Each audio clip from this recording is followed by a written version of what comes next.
Maybe I should tell them I'll use their pronouns if they use mine, and mine is Trump is amazing.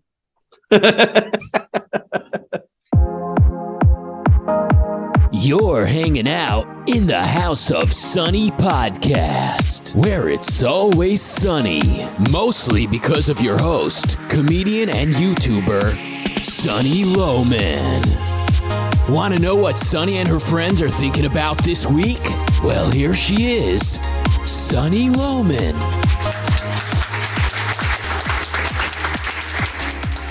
Hey, everybody. Welcome to the House of Sunny podcast. I'm here with Doug from The Rational Capitalist. What's going on? Hello, Not Sunny. The Rational Socialist. No. Not The Rational Socialist. Not the irrational That's someone capitalist. else? Yes. There are many others with that moniker. the Rational Socialist. That's some other dude. This is The Rational Capitalist. Correct. Not The Rational Communist. No, not All the right. irrational guy. So what's going on over there? Well, I have a royal report. It's short. Now it's time for the House of Sunny's Royal Watch.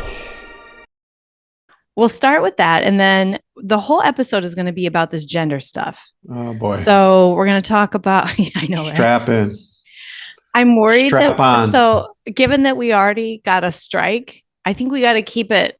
I mean, I'm just going to say, like, let's keep it let's make sure we're not attacking anyone, I guess. I don't really know what the rules are, and they probably change every day. So I'm going to try to be kind of careful because I don't want another strike. I know that sucks, but I think we can get our point We should across. put this on Rumble so we can say what we want. Yeah, I'm going to start After doing YouTube. that, but like I don't have an account there, and I don't have any followers there, and you got to build it. So we'll have to do that, and YouTube and all of them, man. I can't monetize Facebook for the same reason.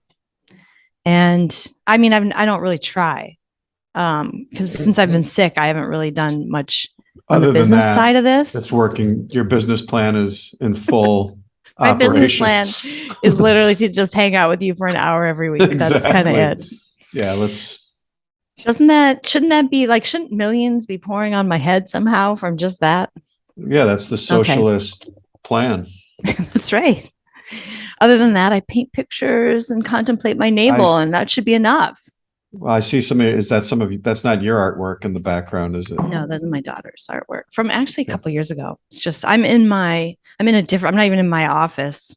Long story. Anyway, let's get into Meghan Markle finally did her podcast. So when they got that big Spotify deal, they were supposed to produce a podcast, and that was like forever ago. Right. And they're so incompetent, these two. I mean, we make one a lot, and they couldn't make one. And I'm sure theirs needs to be more professional, whatever. They're busy. They're so busy. Oh my God, these people. So Galas and they have no that. jobs. They don't even have galas because they're like gone from the royal family. That's right. So God only knows, they're probably just literally at home. And anyway, so she finally did an episode. 28 people had to be hired to get this one episode out. 28 people, including Meghan, and 9 producers. We've never had more than 27. That's crazy talk. Right? 28 people. I mean, you can do that with 27. Come on. She needed 28. How many people does it take to produce a royal podcast? That's a good joke. Insane. 28. It's insane. So the funny thing though is the reviews. So I'm just going to read a couple of those too because they're British and they're amazing. James Marriott in the Times. People thing. What's that? Did that come out? What? How do we know about the 28 people? Like, how did that? Yeah, it came out. So the disclosed? Spectator's columnist Steer Pike said it was hard to believe that it took 28 people, including 8 executive producers, to make the episode, plus Meghan. So 29 people, if you include the talent. The review added that tennis enthusiasts who listen to the podcast to hear from Williams, because she has Serena Williams on this first podcast, might be a bit disappointed because it is, in fact, all about Meghan. shock, No, right?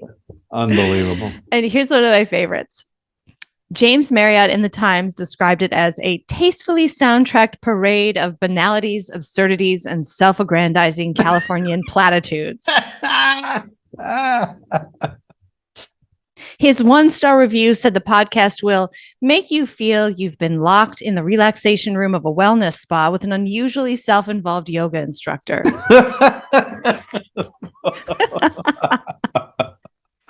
Yeah, that's a great review. Wow. It reminds me of yeah. It's funny because in the podcast she says that she was, she went through a hard time on the royal tour in South Africa because there was a fire in Archie's hotel room. Oh, and dear. Right after that, she had to go to an engagement and they made her go, even though there was a fire in her son's hotel room. So her son was fine, but she was traumatized by just the idea of it. Right. And couldn't go to her royal appointment, which we know is just BS because she just hated the job. So anything to get out of the job. But then a royal insider said that hadn't heard anything about a fire, but there had been a smoking heater removed from the room. So it's not even a fire. Honey, where there's smoke, there's fire. You should know that. I think, take it from me, like going to a gala after a smoking heater in your Ritz-Carlton or Four Seasons penthouse suite, very difficult. I wouldn't wish that on my worst enemy. Yeah. Having to shake hands and be nice to people for an hour after something like that would just be impossible. Man. She's so gross. She's so gross. I can't express my hatred of her. Like it's hard to even put it into words. Like she represents everything that's wrong about everything in like one person. Yeah. And it's probably unfair to put it all onto her, but she exudes like every trait that I hate about not just the left, but the limousine liberal. The ruling class, as Codavia called it, right? Yeah. That the elite, as people are saying, which is right, left, even libertarian and objectivist. This certain person who just thinks they're just so much better than everybody else. And there's a lot of narcissism and entitlement and everything too. Yeah, it's the deep narcissism and the sense of self-importance and the ratio of that to their actual competence in the world and their actual achievement in the world. Like if she had done anything of note in her life, like gotten a chemistry degree, like gotten a degree to be a plumber, like anything that would display any level of confidence or productivity, like I could give her a little bit of a pass. She's a vacuous moron who is filled with the need to just speak these inane platitudes that she receives from the culture in order to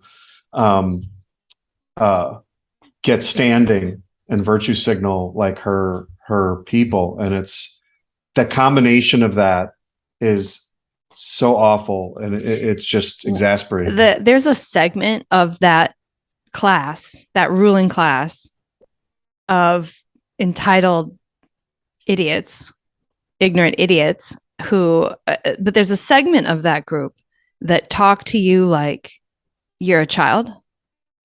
And I mean, a lot of them do actually, but Megan on her podcast has this way. It's like, I read this other review that said, it's like being read in a tone of voice, like reading a book to a child, only you're an adult, and just like this, like, oh, da, da, da, da.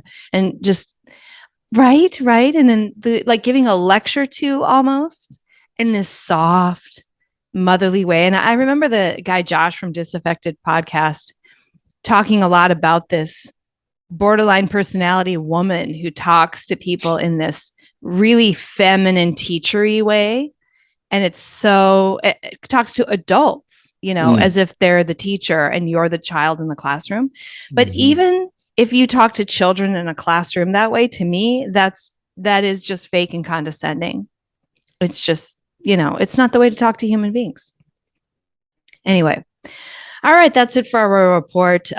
Next, I'm just going to play a clip we're going to go into a little bit of a clip from an old Jordan Peterson interview. This is actually from before he was sick, but it's a great little clip on identity politics, individualism, and not only dealing with that question and that issue in conversation with people, but just these ideas and really grounding what that means, not to be sucked into this identity politics world that the postmodernists are creating, the Marxists are creating for us, and how to do that. It's a masterclass in that. So we're going to watch that. But before we play that, I want to play this. I'm going to share the screen. Sorry, it always takes me a second to do this. And then after this, we'll get into the gender stuff. But I feel like starting with the identity politics, postmodernists and their mental framework is a great way to then jump off into the pronouns discussion and all that. So, all right. Oh, darn it. Okay. One of our 28 producers will edit this out. If only we had one. Part of podcasting. Oh, it's on mute. There isn't a goddamn thing that can be done to make me allow the government to compel my speech. That's not happening. And the reason for that, I believe the reason for that is because I spent decades studying totalitarianism. It's not good. And the way that totalitarian states develop is that people give up their right to be, to exist with their own thoughts. They lie. The individuals sacrifice their own souls to the dictates of the state. And then everything goes badly sideways. Well, how much evidence for that do we need? The lies and tyranny of the state are aided and abetted by the moral sacrifice of the individual. It's not top down. The Nazis are telling you what to do and you're all innocent and obeying. That's not how it works. You falsify your being bit by bit and you end up where you don't want to be. And that's a bad idea. There isn't a... How powerful is that? Yeah.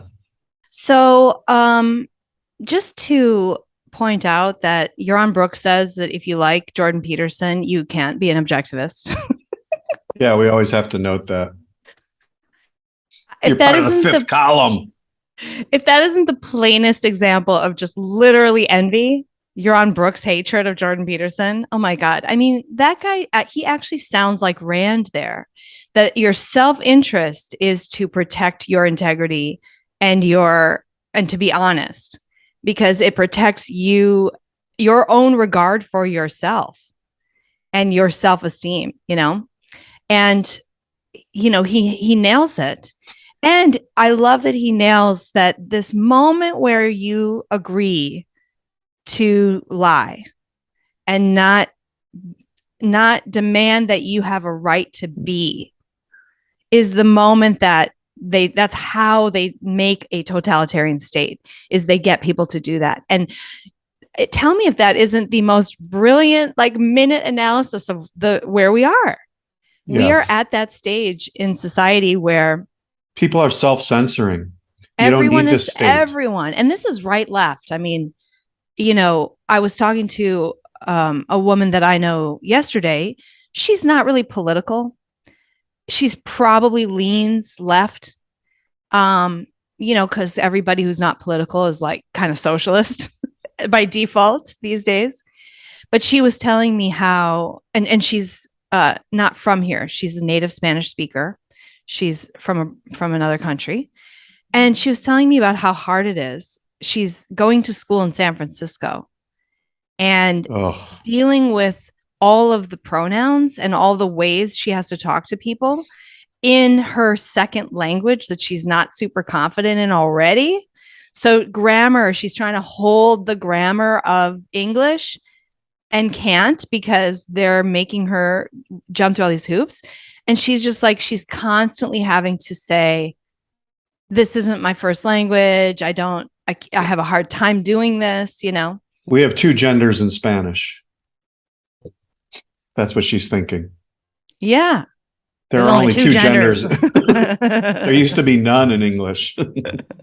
So she just like that to me is a perfect, like, here's a woman who's just trying her best, but you know, they're making it not okay for her to just be a foreigner who speaks English, you know, sort of, and can say it how she wants to. They're actually causing her to have to like apologize for the way that she can't do it because she's not knowledgeable enough about the language. These people are freaking bullies.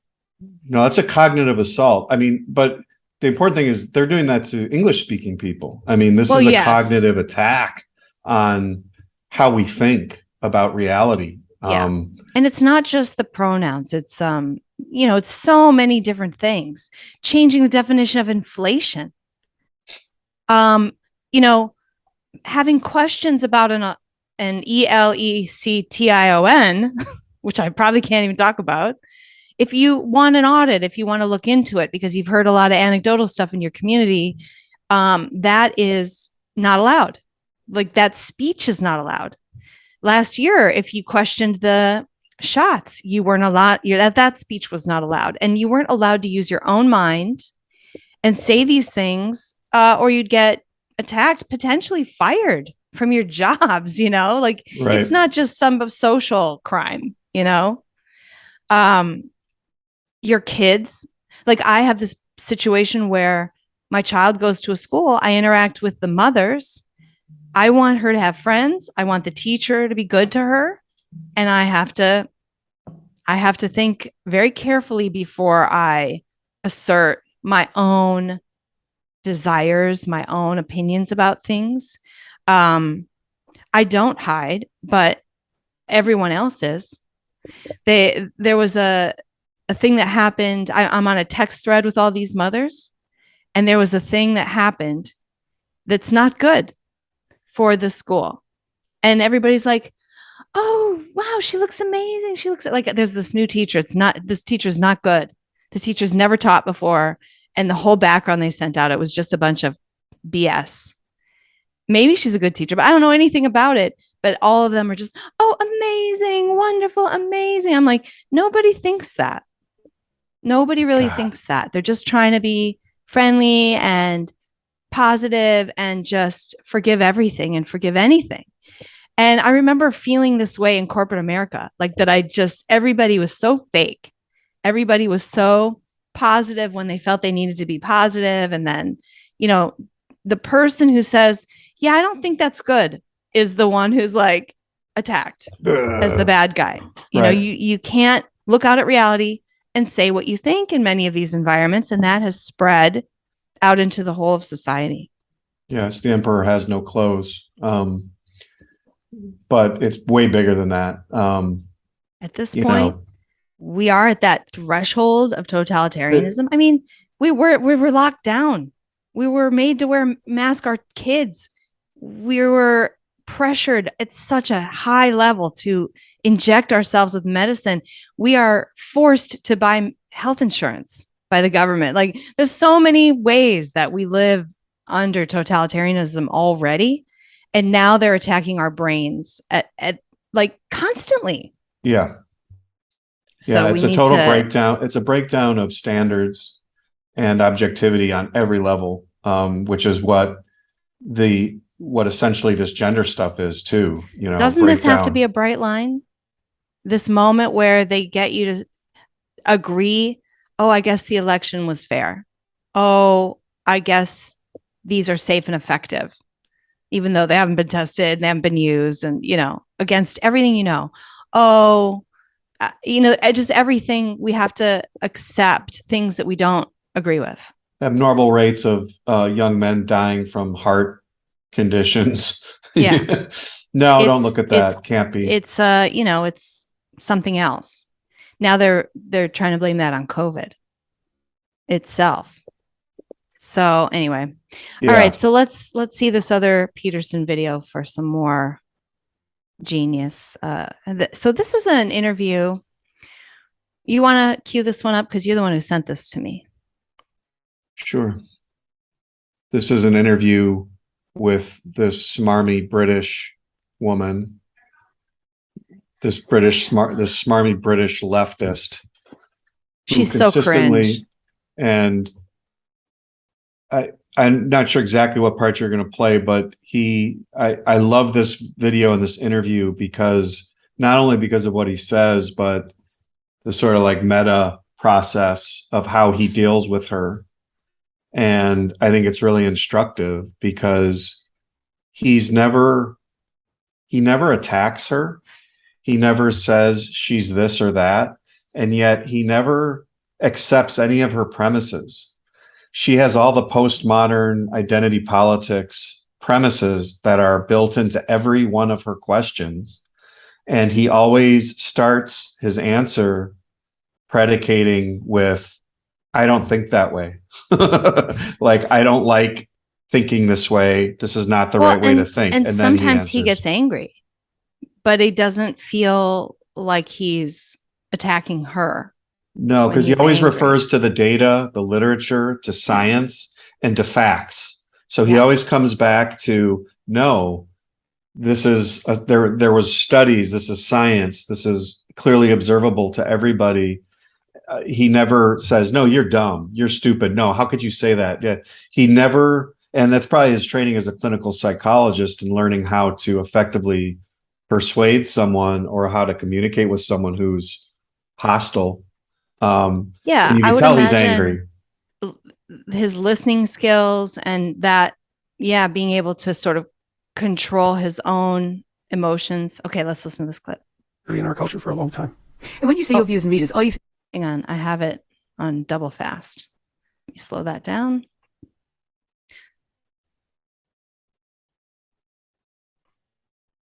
I'm playing this whole thing. It's a little bit long, but I think it's just so instructive.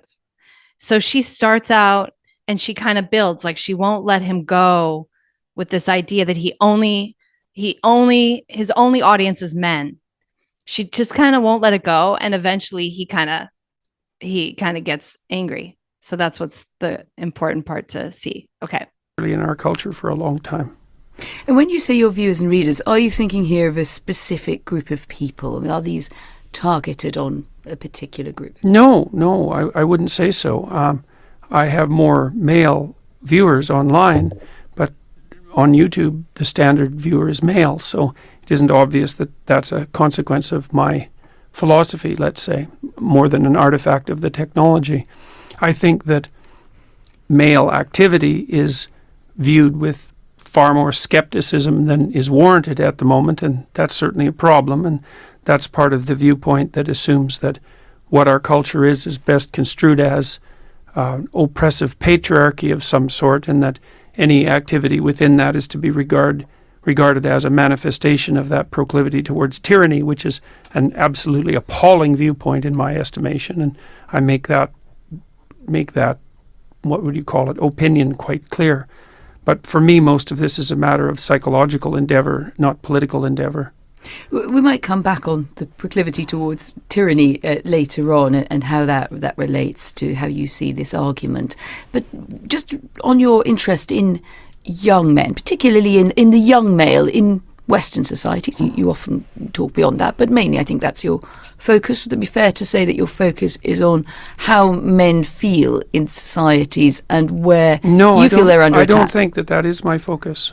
I think that my focus is the focus that you'd expect from a clinical psychologist and an educator, which is to help individuals, regardless of their group identity, live better lives. I want to just pause it there. That's that moment where he says, no, that isn't my focus. And I love the follow-up sentence he says is, I think my focus is the one you would expect from, so in other words, that's a slam. Like you are coming with preconceived notions that are irrational instead of thinking, who am I and what is my, she's coming with this soundbite propaganda, preconceived notion. And he kind of points that out. He's like, I have the view that you would expect from an educator and a clinical psychologist, that I am working with individuals. The fact that what I'm being doing is being construed in that manner is a consequence of the absolutely overwhelming influence of identity politics and postmodernism, for that matter, on our political and philosophical discourse. What I'm doing is constantly being viewed as a manifestation of identity politics. And so people talk about my particular attraction for young white men. It's like, sorry, not true. There's virtually no evidence for that. The audiences that come to see me are, and I hate to even categorize them in this manner because it's part of playing the same game, but very diverse ethnically and with regards to gender as well.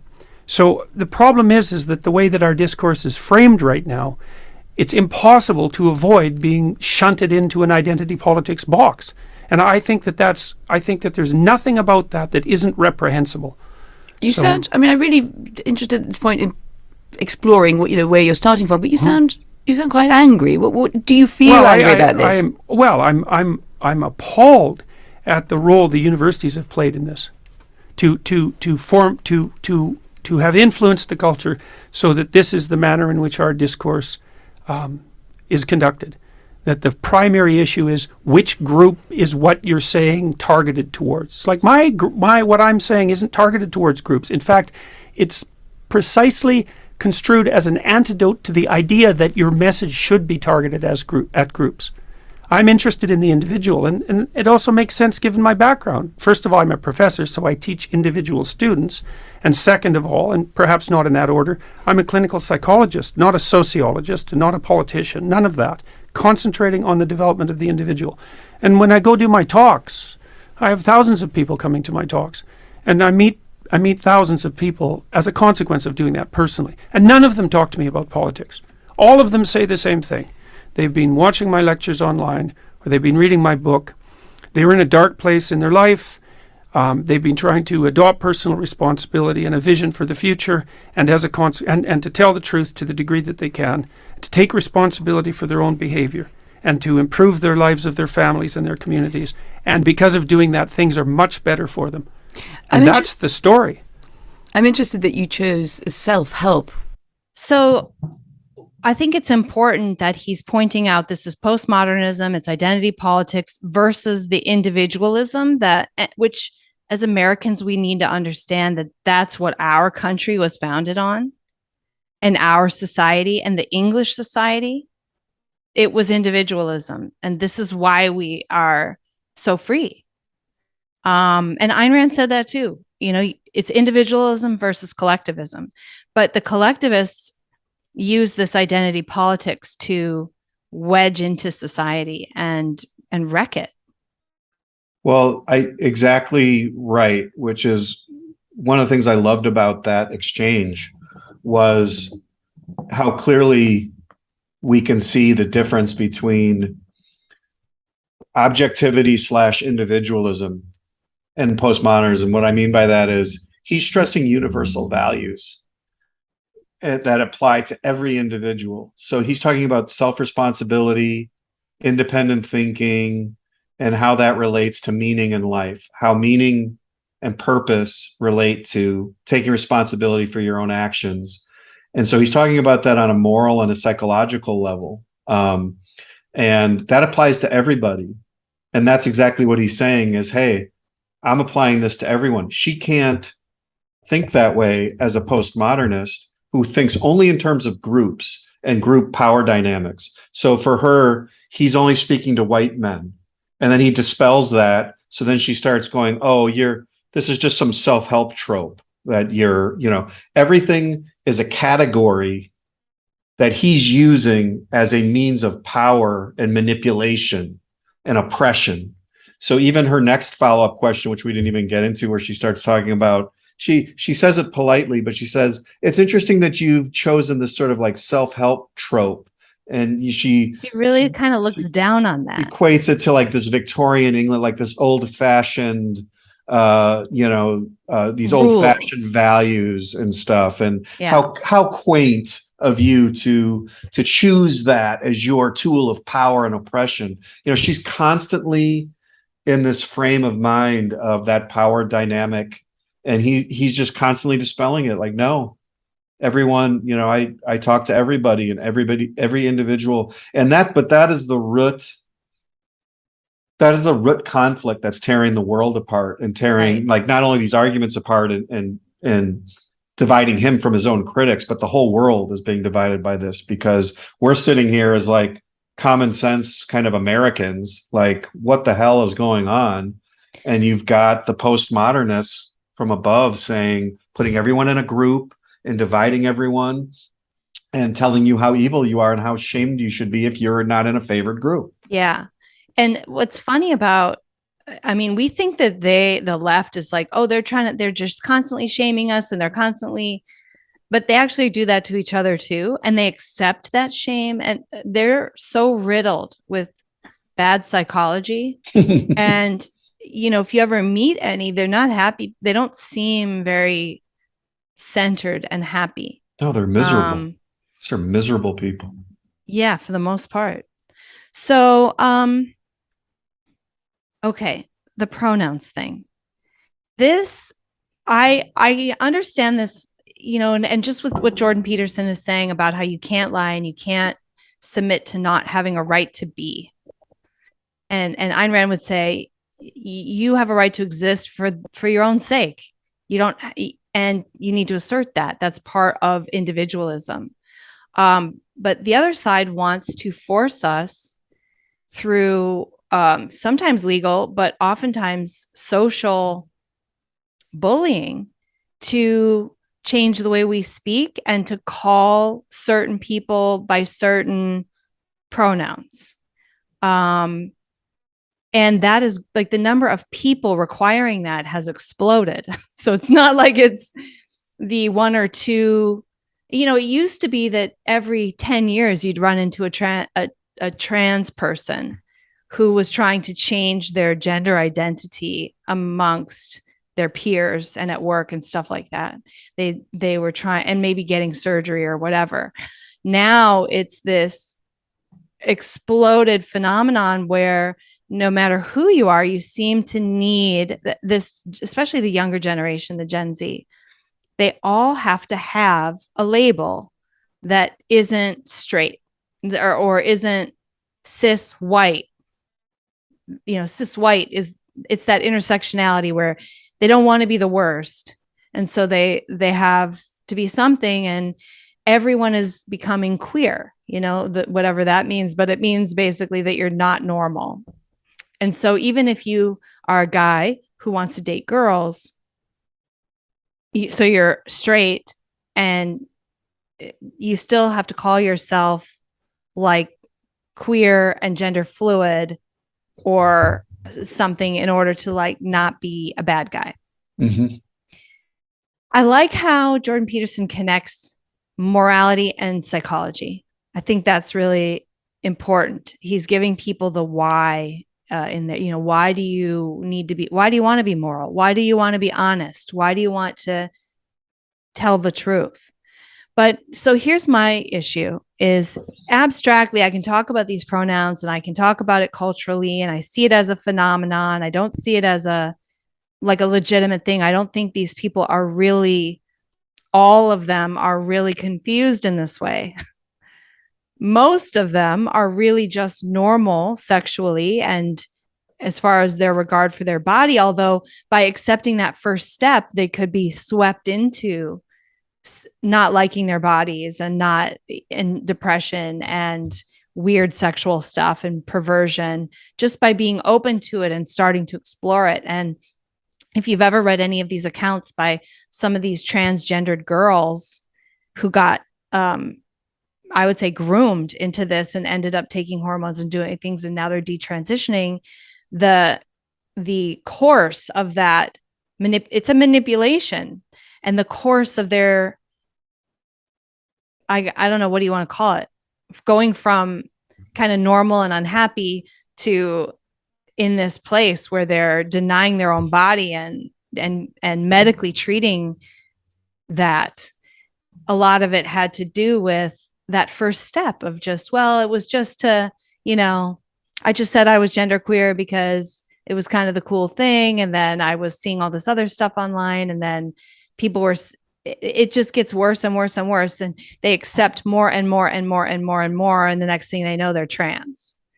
And it's kind of hard to believe that that happens, but that's exactly how it happens. If you think about our own lives and how we've accepted more and more and more and more authoritarianism, I mean, the stuff we're dealing with now wouldn't have been possible 10 years ago, just 10 years ago, politically. It's a slow boil. And if you let in the bad guys, if you let in identity politics, you end up with a society that's not good, that's not based on the individual, and where you're not free. So you can't let it in. Well, okay, I can talk about that abstractly. But what happens when it's in your own family? What happens when you have a family member who wants you to call them a girl transition, wants you to call them he, her, is looking for your support and, what is it that they say? Affirming. Yeah, affirmation. For, don't you love me? Don't you support me? Or I personally have two people in my life that have different pronouns. And I struggle with, what do I do? Because I care about them. So what do I do? I don't have close enough relationship where I can pull them aside and be like, look, I'm worried about you. And like, these aren't people that are in my intimate circle, but they're people in my family or related to my family somehow that I do have to deal with, that I do care about, but I'm not close enough to actually sit them down and have kind of a heart to heart about it, which would be my way of dealing with it. So these are kind of third ring people in my family. What do I do? If you're asking me, since I'm the only other person here, yeah. Well, or people in the comments, let me know what you think. I think it's a hard thing to figure out. I mean, to me, the place to start is, okay, in the extreme, let's say this family member said, I'm a cat. I want you to refer to me as a cat. You would clearly at that point say, okay, you have a mental illness of some kind. I'm not going to acquiesce to this and just try and make you feel good for the next 5 minutes by calling you a cat. To the extent that this was a really close relation that you really cared about, you'd say, we need to get you help, like right away. Right. Unfortunately, the medical profession would probably give them a litter box. Yeah. Right. If it was closer into me, it would be easier, but because right. Yeah. I mean, if it was to the extent that it's someone outside a little bit, then you have to ask yourself, like, what do you get out of this? Because our desire to help someone who's close to us, we get more. It would be painful for me to acquiesce to someone's mental illness who is very close to me. Like, it would be like giving them a drug. Like someone's on heroin and they're having withdrawals and you just give them more heroin. I would feel like, okay, I'm making them feel good for 5 minutes, but I'm destroying, I'm enabling their own destruction. Something that's really evil. But if someone was, kind of a distant family member or something like that, I'd say, well, it's kind of up to their closest family members to probably work with them or help them. And if they're an adult, now, if it's an adult, there's almost nothing you can do. And I would just say, but do you accommodate it? Do you? I wouldn't say he, her when it's a girl. He, him when it's a female. Or no, I wouldn't, because I don't the think other one. I don't think it's my family is a they them. Yeah, I would probably just say, no, I'm not doing this. I'm not changing my language for every person I meet. I'll call you by your name. That's what I've tried to do, and that's it. is to avoid pronouns altogether. Yeah, But they're hard to avoid, and of course, you don't really think. But I'm not making an effort to use the pronouns. I'm trying to avoid pronouns. And so anyway, I screw up because I'm not going to be walk on eggshells and be self-conscious either. So I end up sometimes using the pronouns and whatever. I mean, I feel like I'd rather they just keep trying to correct me and get angry. I'd rather that happen than have like a come to Jesus with them, because I don't think that they want that. And put it this way: if someone's going to be in your house for 10 minutes and they were claiming they were a cat, I would probably call them a cat. You would? Yeah, for 10 minutes I would, because I'd be saying no, because I have no interest in helping them, and I don't want conflict, and I want them to go away, and I want them out of my life, and I don't care. Excuse me, I don't care about their long-term mental well-being. I have no dog in the fight, so to speak. So if someone's like really crazy and you're just trying to diffuse a situation, I'd be like, all right, meow, see you later, get out of here. But if they were going to like be a big part of my life or something like that, or I was evaluating them for like a business or a relationship, or I knew I was going to deal with them a lot, I couldn't acquiesce to that. I'd just be like, look, you're not going to get this from me, so don't even try. I'm sorry. If you don't like me, I don't care. So I could not tell the truth, but I mean, for the purpose of diffusing a short-term situation or whatever, like why is it? It's not like you don't owe them you don't owe them. What would you call it? Like, why do you feel the need to, like, I have to stand up for the truth here? Like, I don't really. I feel like I have to stand up for my brain. Yeah. And that's the perspective I think you should take. I'm not going to put this piercing knife in there about using a plural when I'm talking to a singular. Like I'm not doing that to my thinking. Right. I would never do that. I would rather strain to not use pronouns. That is more comfortable mentally for me than to use one that doesn't fit the situation. Because it scrambles my head, and I'm not going to submit to that. That to me is like a self-protection of my own clean grammar and clean thinking methods. It's like if you start using the F word all the time, then you keep using it and it gets to be a part of your language and stuff. But this is not a small thing to me, that I would have to use a plural pronoun for a singular. And then these crazy creepazoids, there's all kinds of videos out there now saying, there's plenty of singular situations where you use they, them for a singular, but that's when you don't know them. That's when you don't know the person, you use a they, them. So it's not used that way. And it's a rationalization. It's them just trying to defeat the argument that this is grammatically incorrect, and you're messing with clean thinking and clean language, but they are. Well, clean thinking is directly related to clean language, and to the extent that we kowtow to this stuff, we are cognitively damaging ourselves, and we're acquiescing to this postmodern attack on standards, objectivity, and cognition.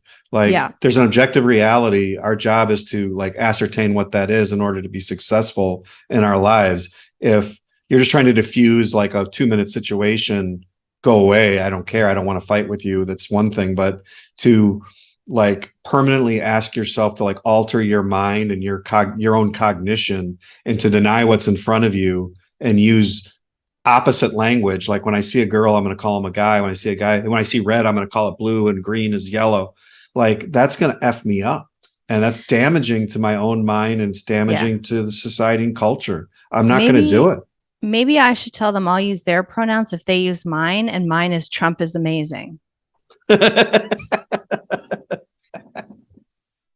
You should absolutely 100%. Trump is, when you refer to me, please refer to me as Trump is amazing and Trump won. The election was rigged. Call me the election was rigged. Let's make them say shit they don't want Yeah. to say. There's a part of this that's just pure power play, even on a small level. I feel like it's incredible that you would walk into someone's home and expect them to refer to you in a way that is weird and hard for them. It's so rude. It's so rude. Again, I mean, yeah, totally. Like if you like, so that's they can call me Trump won. Yeah. That's kind of rude. Trump You won. will call me by my pronouns, or Don't you you respect are me? immoral. Who Yeah. are you to challenge how I think about Jesus. myself? Right. And again, this is coming from like this, I think what we're really struggling with is meaning. And this is what I love Jordan Peterson so much, is the meaning and the importance of individualism and finding meaning. Because these people, these are cries for help. And I think a lot of it's the social media generation, where you're looking any way to distinguish yourself, and your name and your own individual person is not enough. You need to now, oh, Yes. cool. I get to pick and choose from like it's like stickers. Like when you're a kid and you love different stickers or something. It's like, I get to, okay, I'm a cis here and I'm a this here. And now I've shaped this like really unique thing. And now I can go out and get all sorts of like virtue signaling points, and no one can criticize me. Like when we were kids, if you asserted something that was crazy, you always bumped up against the wall of reality and physics. No, that's not true. You can't do that. Society's always pushing back on people like that and ostracizing them, rightfully so. And this is an attempt to break all also that down. enough as you were. You could just be enough being who you were. That was unique enough. You didn't need to like play all these weird games. But today, with this identity politics, has caused certain groups are not enough. You're immoral if you're in those groups. And they say that this is a phenomenon happening with white kids, mostly because of this, You got to go find a disfavored group to belong to. And, Yeah. Here's the other thing is, like, if you felt like 30 years ago, you felt it's not enough, I'm depressed, I have something, the psychologist or the mental health professional's job was to help. I'm not saying they always did a good job, but their job would be to bring you back and help you find meaning in reality. Yes. No, you're not thinking right. Here's how to think right about reality. And Right. if you accept that in truth, and you're honest with yourself, and you accept like certain virtues and stuff like that, it'll lead to success and happiness. That's like cognitive behavioral therapy. Whereas now you would go to a psychologist and you'd say, oh, I'm unhappy. And they'd say, oh, well, you just need to be a cis. Maybe you're trans. Maybe Maybe you should go have your boobs cut off. So no one's pushing back against this. Yeah. Right. That's what's frightening. That is the really creepy thing, is the institutions are going along with this like it's fine. And this brings us to our next segment, which the article that prompted me wanting to talk about gender stuff, and then, just talking to Doug this week and talking about the Jordan Peterson stuff. And I feel like it's all connected because it's all part of what we're dealing with in society. But this article, if you got to go read the whole thing, everybody, but I'm not even going to show you the first picture. The picture is grotesque. And so I have to be careful here. I just want to make sure I'm not going to share my screen. And I'm going to read a fair amount of the beginning of this. And I know it's kind of boring sometimes on podcasts to just be read to, but there are some TikToks. So I promise you it will be fun. This is the trans totalitarianism article? Yeah, this is Time for Moral Panic. The American Conservative. Let's see. I don't want to show you the top because it's got a grotesque photo of it's a photo of so when they make a fake penis for a girl, a woman, they take the skin here, and it's a picture of a person who has been through that surgery, and it's stuff out of a horror movie or some sort of horrible, like you look at pictures of Auschwitz and you're horrified at the conditions of these bodies. And this is what we're doing intentionally to people. So this is by Rob Dreyer in the American Conservative on August 16th. And the title is Trans Totalitarianism, Time for Moral Panic. And I'm just going to read part of this, and then we're going to watch a couple of these TikToks. So he says, the phrase moral panic refers to a fear-driven mass overreaction to a phenomenon that is either false or minor. Witch hunts are the usual manifestation of a moral panic. There are no witches, so to freak out and prosecute and persecute women because they might be a witch is a classic example of a moral panic. The other day, I saw on Twitter someone saying that they are a good liberal and all that, but they are really worried about what they're seeing regarding the emerging culture of the medical and teaching professions encouraging children to transition to the opposite sex. But, said this person, I don't want to surrender to a moral panic. I submit to you that a moral panic is precisely the correct response to this egregious phenomenon. And the thing that's panicky, like you were saying, is this is hospitals and doctors and major institutions and lots of schools. And it's not even just the freak teachers that you can see on Libs of TikTok, although there's a lot of them, a shocking number of them. But then all the other people feel like they need to jump on the bandwagon. And in order to have in order to be just and fair and all that, they have to be displaying pride flags and the trans flag and put books in their classroom teaching about it's fine if you think you're a girl, even if you're a boy, you know? Okay. So most people are not on Twitter. And if you're one of those people, you may not be aware of the extent of the insanity. That is true. I know, Doug, you haven't really been. Oh, no, I've followed it. I follow Libs of TikTok. A little bit. Yeah, okay. absolutely. The media are not covering it. And that the important thing, like, I just want to emphasize something you said. Like, Libs of TikTok gives you the sense that this is just a bunch of crazy nut jobs in a couple of public schools out there. No, this is like, you'll see this. These are family physicians and medical institutions. Yeah.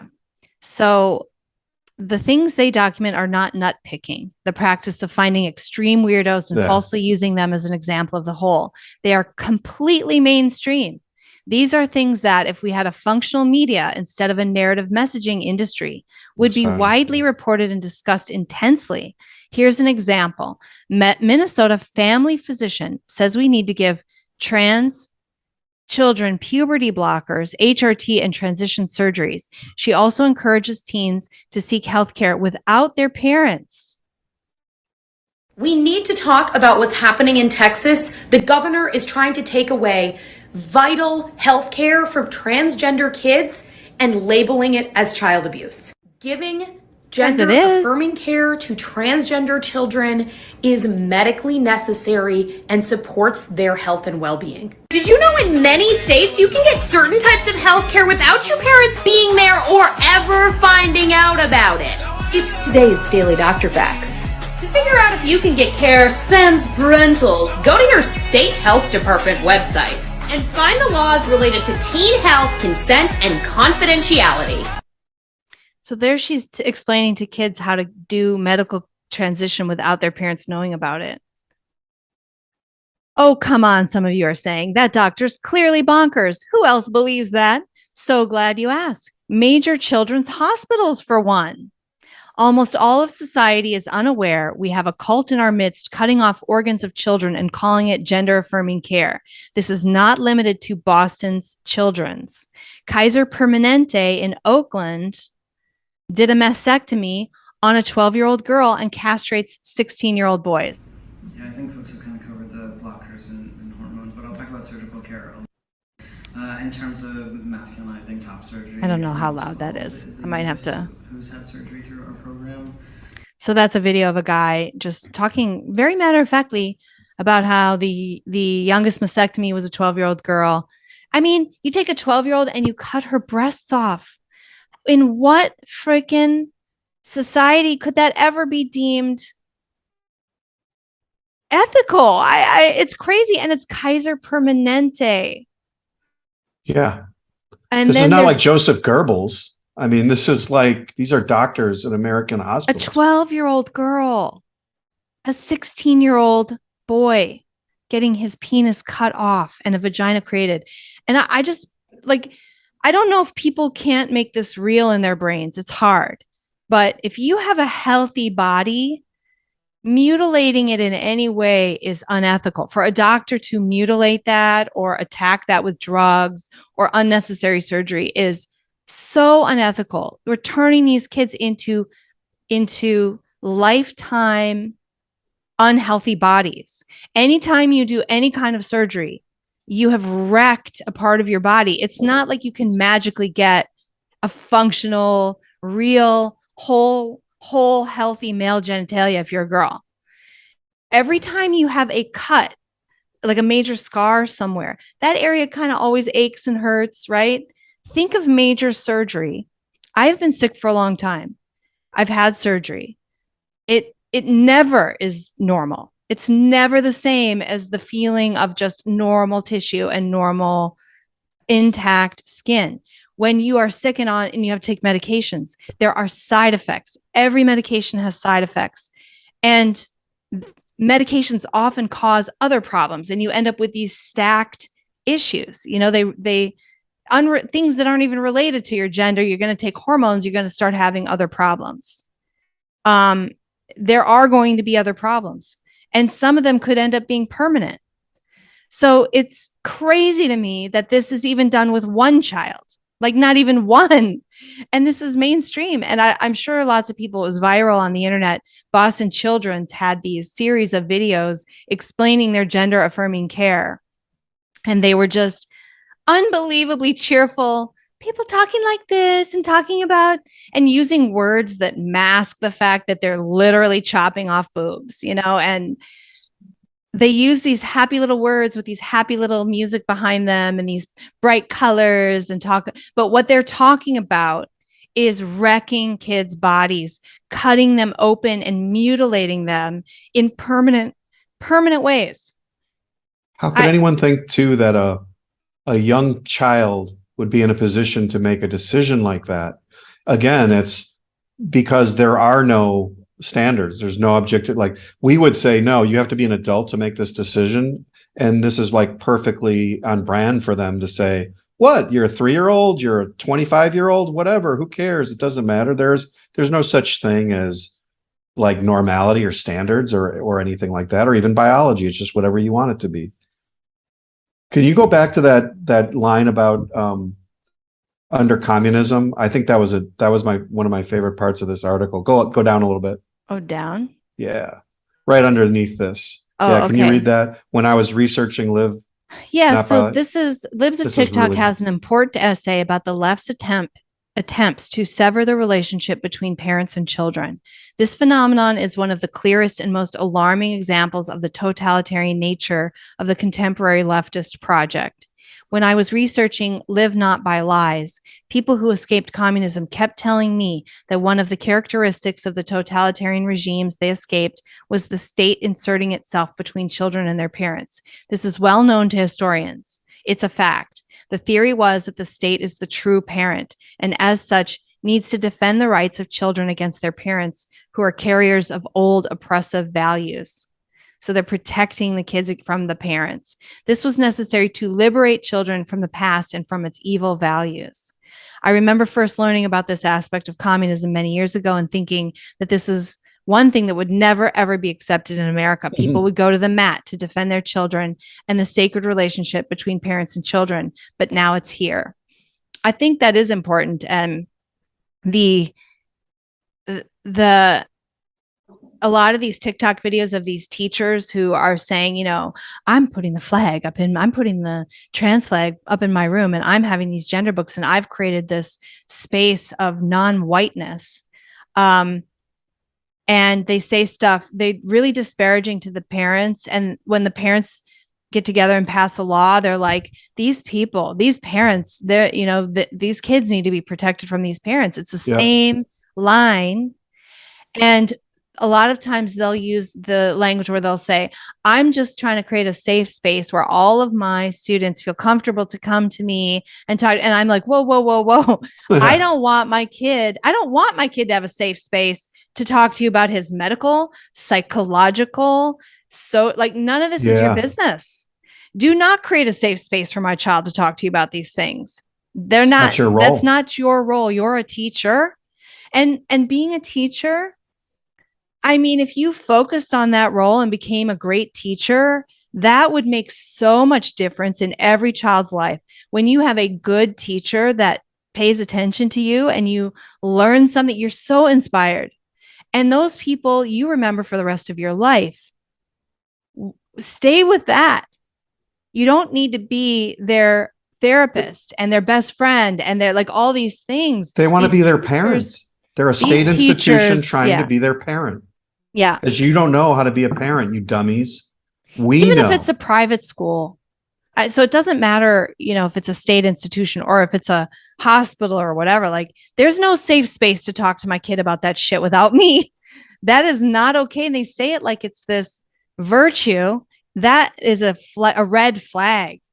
Don't talk to my kid about these things, and they're making an effort to talk to my kid about these things because they think that makes the child more safe. That's right out of this article. Okay. So they're doing it. Then this guy, this dad took his 3-year-old for a routine checkup. And the doctor asked if this 3-year-old, if he's a boy or a girl. I guess this is the children's I wonder hospital. if that doctor went to medical school. Yeah. These videos. In the womb, creep they know me they're out. transgender in the womb. These videos creep me out because they're so peppy.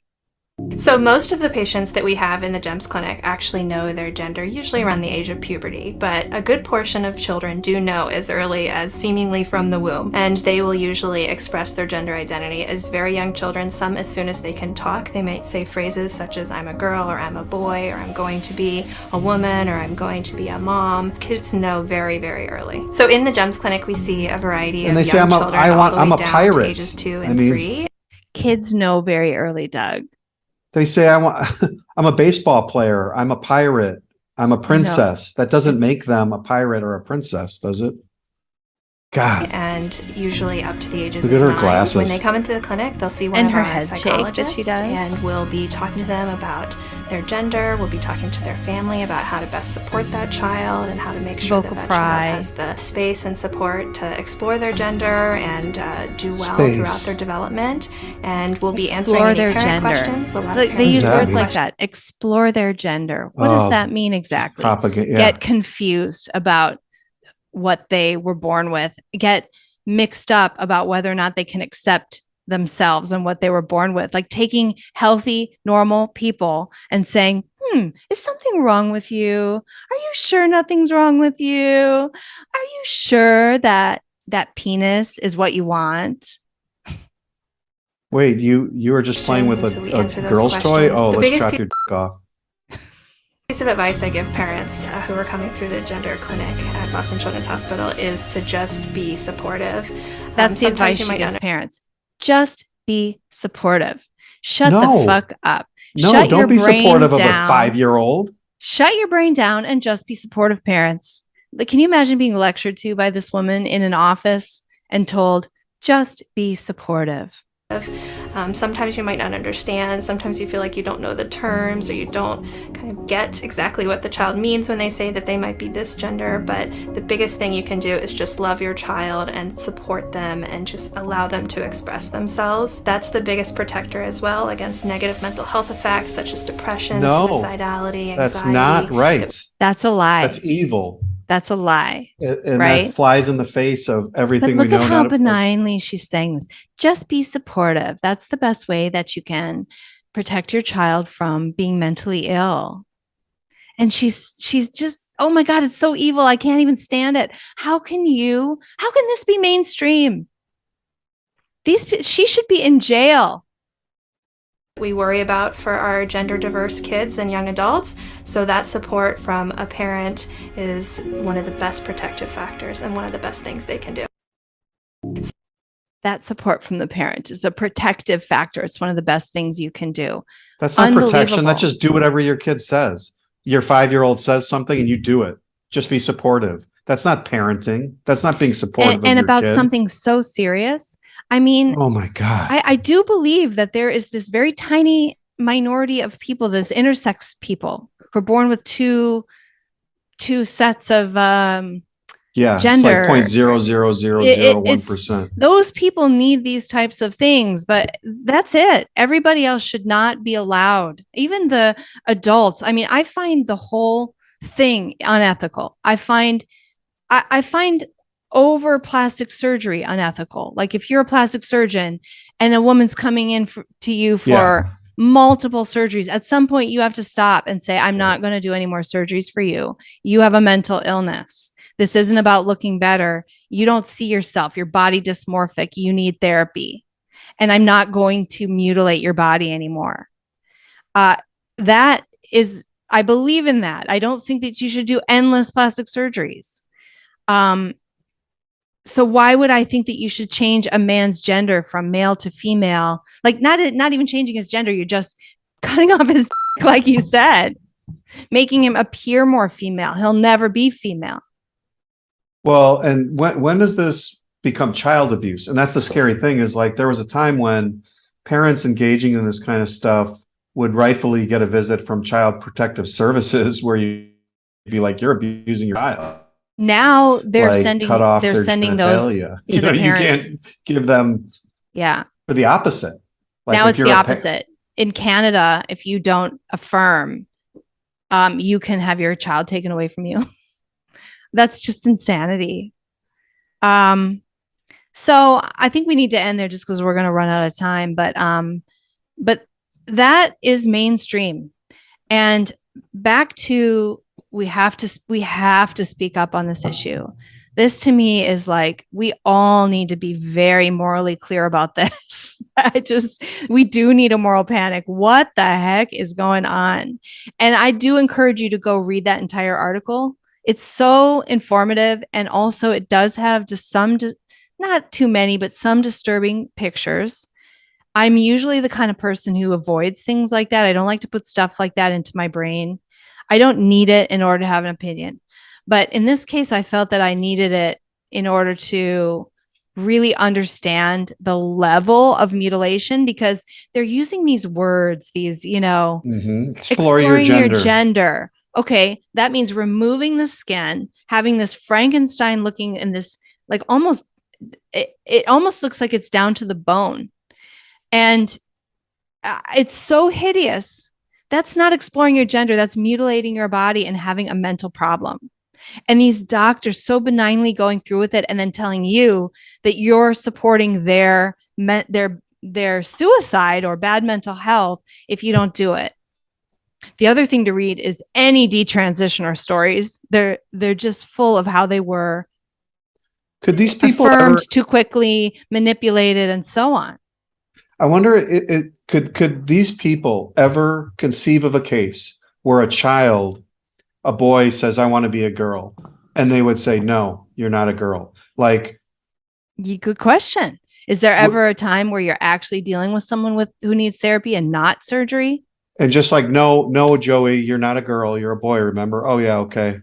It used to be 5 minutes ago that even an adult who wanted this type of surgery, they had to go through a process that was written down by some physicians as this is the ethical process. You don't get surgery till you've been through. First, you dress and appear like a female for a period of time. And then you have therapy for a period of time. And when that therapist says, yes, they have to sign off and say, I believe that this person would benefit from the surgery. And, it was this like years long process to get to where a doctor would even do the surgery for you. And now we're doing it on 12-year-olds.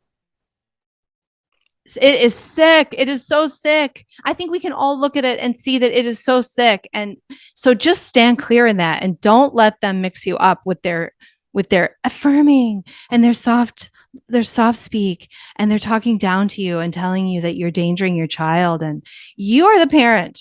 But also I don't know, we just have to speak out about this. It's crazy.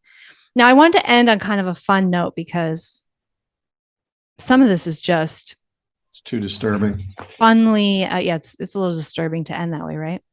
But some of this is hilarious. Like, I don't know if you guys know who Harry Styles is. You know that guy? Pop singer, yeah. So he was in a boy band and he's kind of most famous now for being a home wrecker. Because That he doesn't sound good. Who's that actor who does Ted Lasso? Oh, Jason Sudeikis? Jason Sudeikis was married to Olivia somebody or other. Can't remember. I should know all this, but I don't. And she made a movie with Harry Styles as the lead, and they ended up getting together. And then she left her husband, and they had 2 little tiny kids. So anyway, wait. She already had kids with Jason? She had kids with Jason Sudeikis, little kids. 2 and she just left 3 or something. She left that to bang this dude. God. And little children, little babies, you know? So anyway, Harry Styles was in a boy band. Now he has a successful solo singing career. And he's kind of known for his wild fashion, cross-dressing, kind of like in a David Bowie sort of way. Mm-hmm. It's a shtick. We all know it's a shtick, right? I mean, he's doing this because it's a David Bowie, Mick Jagger kind of thing. Yeah. So now they're accusing him of it's fake. It's not really who he is. So great. Sometimes people say you've only publicly been with women, and I don't think I've publicly been with anyone. The singer told Rolling Stone when asked about allegations that he profits off perceived queer aesthetics without identifying with the community. Oh my God. He's appropriating the gay community. He's appropriating queerness. Yeah. He's not really queer. Oh, that's so great. Can't do that. There he is in a dress. You can't Sorta. do that. Unless you're going to have sex with men, you can't do this. Yeah. So great. Like he wears pearls and stuff. They'll destroy themselves. I love it. Yeah. There he is singing on stage. You can see he's in kind of a weird queer outfit. That's his shtick. Oh, there's his wife, Olivia, whatever. Wow. She's 10 years older with two little tiny children. And she left her husband for this kid. Take it all away. You can have all of that. I don't want any part of him. These people. Anyway, so the left is calling out these. Now you have to really be queer. Like if he just cut his dick off, then we would know, right? Yeah. Well, yeah. He's got to submit to some testing, questioning. You know, like what is? How do you prove it? What is your true gay? Like I always say this though in like local politics, they're trying to put through these LGBTQ criteria where you have so many people are for diversity requirements or whatever. I'm always wondering, like, how do you enforce that? Like, are you going to poll all the workers in the city or whatever? Like, did you have any gay fantasies? Did you actually have gay sex? Like, yeah. was there penetration involved? Like, do you actually how do you qualify for these things? This is why we need the chip in our brains to expose us so that the new rulers, the new communist rulers know exactly when we're lying to them or not. It's good thinking. Yeah. There's a movie coming out where this woman crash lands on this planet. It's like a sci-fi movie and there are only men there. And at least the main character, the thing is whatever he thinks actually is spoken. You can hear it in his voice spoken above his head. And anyway, there was an SNL sketch like that where there's a famous football player and he would only say exactly what he thought.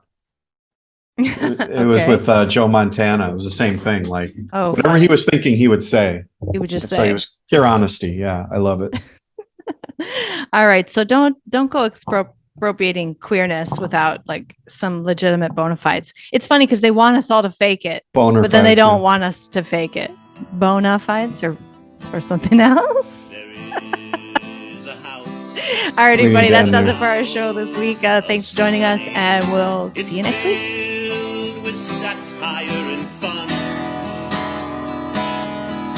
It's been the demise of bad ideas, and we'll know what's right